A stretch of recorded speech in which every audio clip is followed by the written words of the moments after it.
If I desired, I could improve you, transform you into something more efficient. Join me, human, and we can rule. And we can rule together. Nah.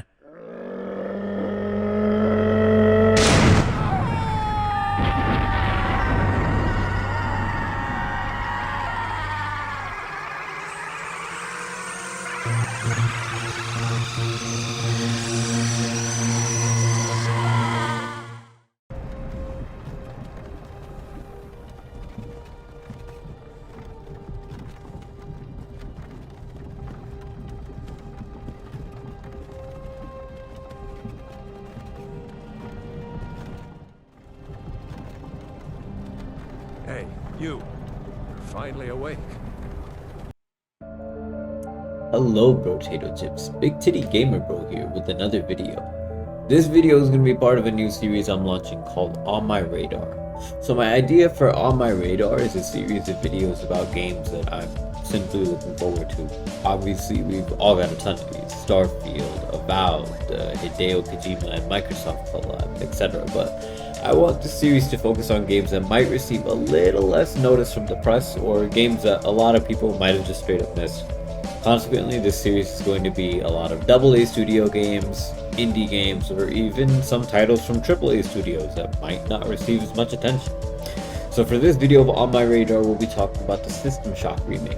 This is a ground-up remake of the original System Shock series. Now, the original System Shock series only had two games, the first System Shock and System Shock 2. But these games were monumental for the video game industry as a whole. I think that's worth looking into.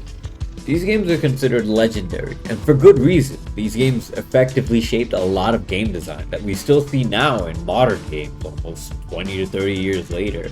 And they did this through their use of emergent gameplay.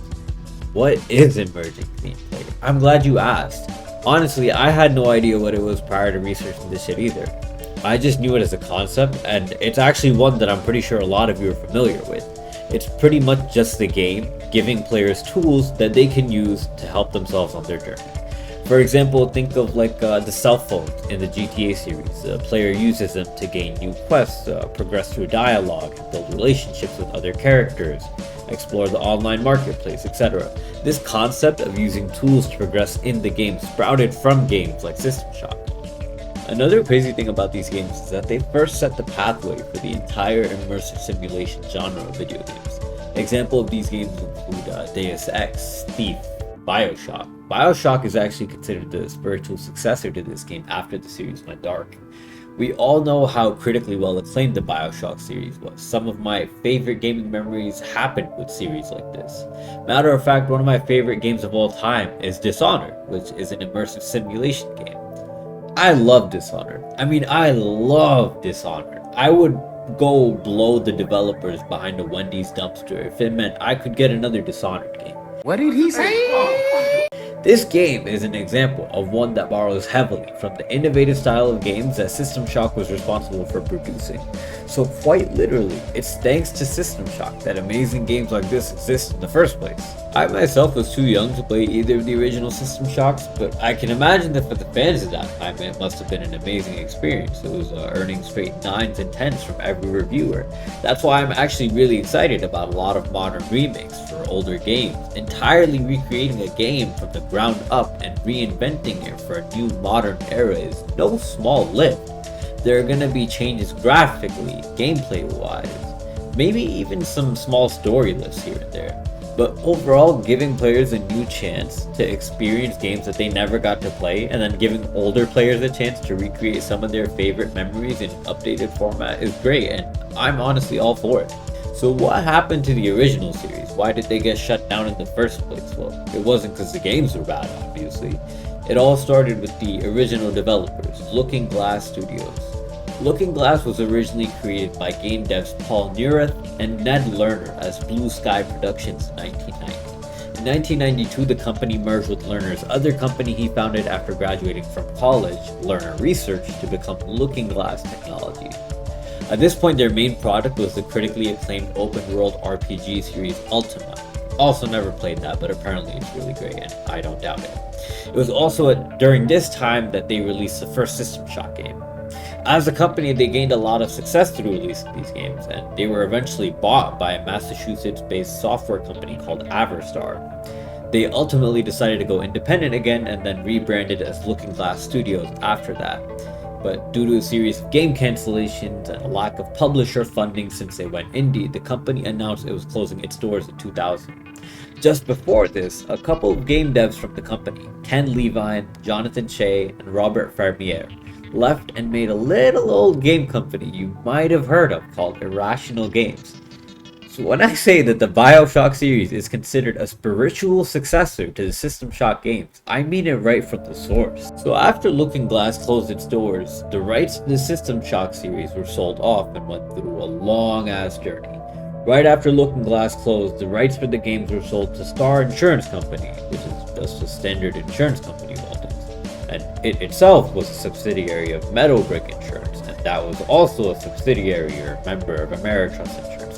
I don't really know. I don't really care. It's not important. The game was dormant until 2012 when a small video game development company called Night Dive Studios, which was also founded in 2012 by Stephen and Alex Kick, which are a pair of video game artists who used to work at Sony Online Entertainment.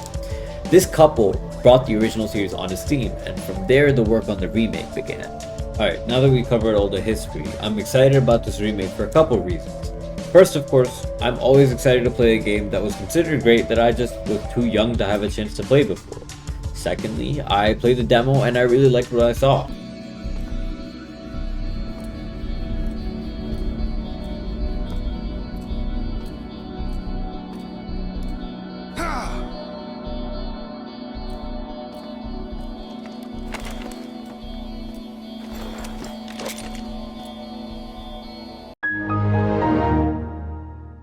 I think the art has been updated to have a more modern appearance, but it still uses a lot of the retro futuristic themes of the originals, and I fucked that a lot.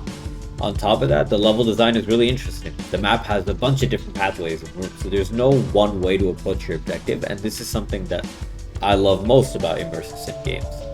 The gameplay is also pretty solid. I do think they have to work some kinks out with the feeling of hitting things with a wrench or a bullet spread for the guns, but overall I think it's a promising development. Like I said, it does need some polish, but it's a demo, so I wasn't expecting like a finalized product. I'm excited to see what they do with it prior to its release. If I had to relate it to a recent game of the same type, I'd say it reminds me a lot of Prey from 2017 actually. It's also an immersive simulation game set in space where everyone is pretty much dead and you're surrounded by weird monsters or things that want to eat you. I love that shit, so I'm on board for this game's version of it too. Now in terms of a release date, we don't have a whole lot to go. It has been pushed back and stalled multiple times throughout its development, but I think it's finally in a stabilized phase right now where they're roughing out the edges and will hopefully be sending this product out for release soon. The date on the Steam page is just 2022 at the moment, and I think that target is definitely achievable. A lot of games end up releasing in that Q3, Q4 timeline just in time for the holidays. That being said, however, I wouldn't be surprised if it got pushed back to Q1 2023. A lot of studios have been doing that recently, and if it's to make sure that the game is the best version of the game it can be, I can see that happening.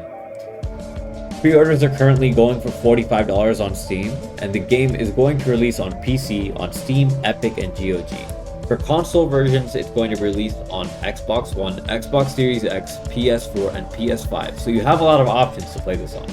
Overall, I'm looking forward to this game finally being released. The series has been in a really rough patch for a while with studio closures, acquisitions, and delays, but it finally seems like it's going to be out soon, and I can't wait. In the meantime, I definitely recommend everyone try out the demo for a taste of the game before it comes out. The demo is currently available on Steam, GOG, and Epic, so definitely go check it out. For more news on this game and other upcoming titles, please subscribe and spank that like button. Let me know what you guys are feeling about this one. I'll catch you next time.